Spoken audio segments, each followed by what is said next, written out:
Bonjour à tous, c'est Moussix. Alors pour ce premier tuto, nous allons voir comment créer un hotspot Wi-Fi sur son ordinateur portable ou son ordinateur de bureau sous Windows.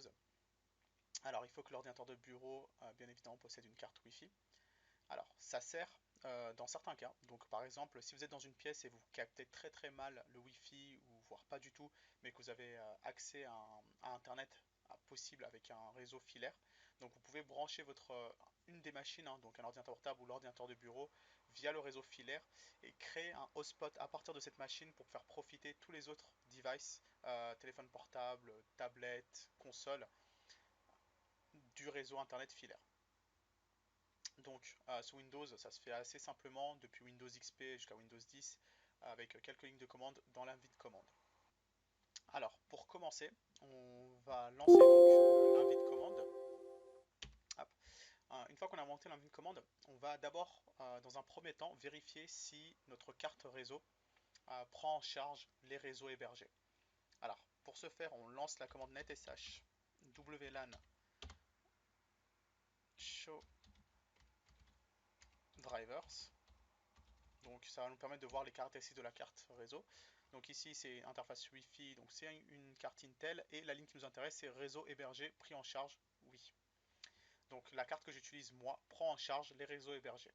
Alors il se peut que pour des machines récentes qui ont été achetées en magasin avec Windows 10 préinstallé dessus, qui utilisent des cartes Intel par exemple, ne puissent pas avoir accès au réseau hébergé. Alors c'est juste à cause de la mise à jour des pilotes sur Windows 10 en allant sur le site d'Intel et vous allez dans la partie téléchargement pilote et quand vous téléchargez les pilotes des cartes réseau Windows 8 et Windows 8.1, vous les installez et vous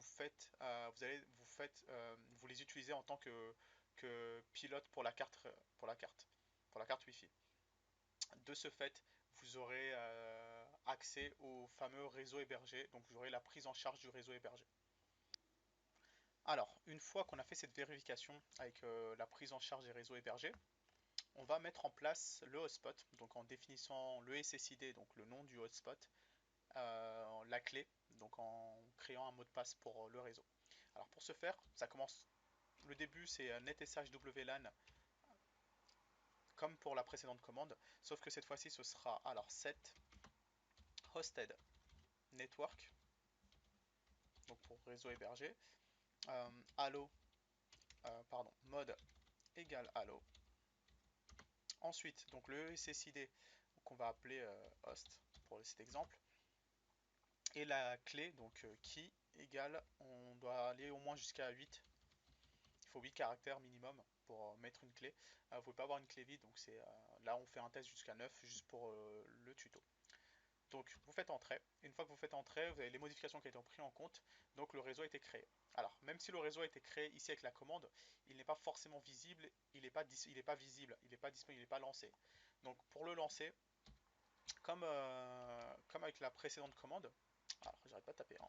Donc cette fois-ci, on fait netsh wlan start hosted network. Donc on lance le fameux réseau hébergé. Donc quand je fais ça, le réseau est démarré et comme on peut voir sur un device, sur votre device, sur votre smartphone ou votre téléphone par exemple, votre tablette, on peut voir que le fameux réseau apparaît et il s'appelle host sur la liste des réseaux Wi-Fi disponibles. Alors maintenant que notre hotspot host a été créé et qu'on est connecté dessus, on se rend compte sur notre téléphone par exemple que on n'a pas accès à internet via ce réseau Wi-Fi. Alors c'est normal, il faut encore faire une manip. Alors la dernière manip à faire c'est d'aller sur le centre réseau et partage. Alors à partir de Windows 7, on y a accès en faisant un simple clic droit, ouvrir centre réseau partage. Pardon. Donc ici sur le centre réseau partage, on voit bien que mon réseau filaire est ici, qui s'appelle MX, et là on a le host qu'on vient de créer. Alors ici il faut bien prendre son nom, donc c'est connexion réseau local 15, donc il faut le retenir pour la future manip, de toute façon la page va rester. Donc pour faire en sorte que le hotspot ici puisse avoir accès au réseau internet de le réseau filaire qui est là, il faut aller dans modifier les paramètres de la carte. Ici, on voit apparaître les cartes réseau disponibles. Donc là, mon Wi-Fi, ma carte Wi-Fi, là le fameux host que je viens de créer sur mon ordinateur, et là ma connexion filaire. Alors comme c'est cette connexion filaire qu'il faut partager avec la carte ici réseau local qui est mon connexion réseau local numéro 15 de mon host, on va faire un clic droit sur la connexion réseau, propriété, partage, et là on fait autoriser autre utilisateur du réseau à se connecter via la connexion internet de cet ordinateur. Donc on coche et ici on sélectionne le connexion au réseau local 15 qui est notre réseau hotspot qu'on vient de créer. Donc on fait OK. Et là notre réseau hotspot pour avoir accès au réseau Ethernet ici, donc avoir accès à Internet. Alors, maintenant qu'on a créé notre hotspot, on va faire quelque chose de juste pour le côté pratique, c'est qu'on va faire en sorte d'automatiser tout ça pour la prochaine fois qu'on a envie de lancer son réseau ou de créer son réseau. Alors, au lieu de taper les commandes à chaque fois sur l'invite commande, on va les écrire dans un fichier test et les enregistrer en .bat. Parce que le bat c'est un peu le shell sous Windows, donc les mêmes commandes qu'on avait tapées dans l'invite commande, on va les mettre dans un fichier, les mettre dans un .bat pour pouvoir juste en double cliquant dessus les exécuter directement. Alors, pour ce faire, donc on choisit n'importe quel éditeur de texte, hein. Bon, ici j'utilise Notepad. Donc j'avais déjà préparé les fichiers. Donc par exemple, j'ai créé un fichier qui s'appelle Active Partage Wi-Fi. Donc pour activer et lancer le partage. Donc là, pour la première ligne, donc on voit bien la première commande qu'on a tapée, donc netsh wlan set hosted network mode allo SSID égale host qui égale 1 2 3 4 5 8 9. Ensuite, pour lancer le réseau, donc on a netsh wlan start hosted network. Donc une fois que c'est fait, en fait ça quand c'est fait la toute première fois, on n'a plus besoin de le refaire, on peut juste en fait faire directement le ici le start pour lancer le réseau. Sauf si on réutilise la première commande que si on veut faire des modifications sur le nom ou ajouter des variables, des choses comme ça. Donc, en résumé, on crée un petit fichier juste pour le lancer, donc on enregistre en .bat. On crée un autre fichier pour arrêter, donc pour arrêter, par exemple, si on veut arrêter le partage du réseau. Donc, netsh wlan, c'est facile de faire start, on fait stop.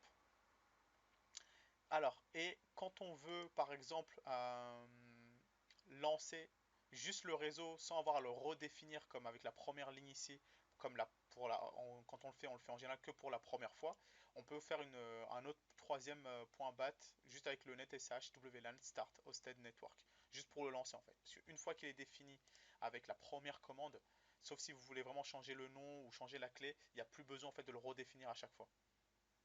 Voilà, donc ces fichiers, vous les enregistrez. Ici, j'ai un dossier qui s'appelle utilitaire Wi-Fi, donc qui permet en fait d'héberger tous les petits éléments.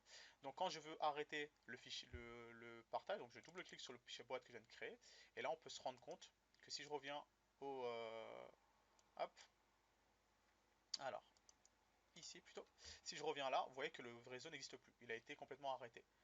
Si je veux le relancer, donc quand je reclique, vu qu'il a été déjà défini en première fois, je reviens, vous voyez, il a été relancé. Donc ça permet comme ça en fait d'automatiser le lancement, la création des hotspots. Donc merci d'avoir suivi ce premier tuto. On se retrouve prochainement et si vous avez aimé, bah, likez. Et si vous avez le moindre commentaire d'amélioration, positif ou négatif, n'hésitez pas à commenter. Au revoir.